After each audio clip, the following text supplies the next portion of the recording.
బీసీలంటే చంద్రబాబుకు ఎంత చులకనో జోగి రమేష్ కుటుంబంపై నమోదైన కేసులే నిదర్శనమని మాజీ సీఎం వైఎస్ జగన్ విమర్శించారు. జోగి రమేష్పై 12 కేసులు నమోదు చేసి 83 రోజుల జైల్లో ఉంచారని, ఆయన కుమారుడు రాజీవ్పై 7 కేసులు పెట్టారని తెలిపారు. అంతేకాకుండా జోగి రమేష్ భార్యపై కూడా ఒక కేసు నమోదు చేశారని పేర్కొన్నారు.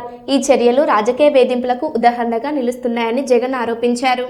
చంద్రబాబు నాయుడు గారు తమ్మలపల్లిలో ఆయన గెలిచిన క్యాండిడేట్, ఆయన పార్టీ తరఫున కంటెస్ట్ చేసిన క్యాండిడేట్ ఎవడైతే పోటీ చేశాడో ఆ క్యాండిడేట్ కల్తీ లిక్కర్ ఫ్యాక్టరీ పెడితే అది ఎక్సైజ్ డిపార్ట్మెంట్కు ఆయనకు మధ్య లావాదేవీలు కుదరక బయటపడితే ఆ కల్తీ ఫ్యాక్టరీ కేసులో ఆ జయచంద్రారెడ్డిని బుక్ చేసి చంద్రబాబు నాయుడు గారు లెంపలేసుకోవాల్సింది పోయి అది జరగగా జోగి రమేష్ను ఆ కేసులో కూడా తీసుకొచ్చాడు.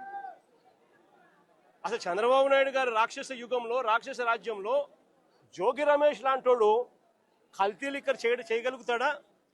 దాన్ని మళ్ళా డిస్ట్రిబ్యూషన్ చేసేది ఎక్కడ? చంద్రబాబు నాయుడు గారికి సంబంధించిన ఆయన మనుషులతో నడిచే బెల్ట్ షాపుల ద్వారా దాన్ని అమ్మాల. అంటే ఆ డిస్ట్రిబ్యూషన్ జోగి రమేష్ పోగలుగుతాడా? ఎంత అన్యాయమైన కేసులు పెడతా ఉన్నారని చెప్పడానికి నిదర్శనం ఇది. 12 కేసులు పెట్టారు, చివరికి 83 రోజులు జైల్లో కూడా పెట్టారు. ఇంతకన్నా అన్యాయం ఎక్కడా ఉండదు. చివరికి జోగి రమేష్ కొడుకు చిన్న పిల్లోడని కూడా చూడకుండా ఈ పిల్లోడు యాక్టివ్గా వాళ్ళ నాయన జైల్లో ఉన్నప్పుడు ఈ పిల్లోడు యాక్టివ్ అవుతున్నాడు అని చెప్పి ఈ పిల్లోడి మీద 7 కేసులు పెట్టారు. జోగి రమేష్ భార్య మీద ఒక కేసు పెట్టారు.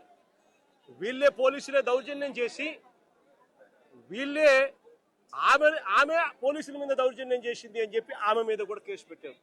నేను అడుగుతా ఉన్నా, ఇదే చంద్రబాబు నాయుడు గారు బీసీలంటే ఆయనకు ఎంత చులకన అని చెప్పడానికి ఈ ఒక్క ఎగ్జాంపుల్ చాలు రాష్ట్రం మొత్తం తెలుసుకునే దానికోసం.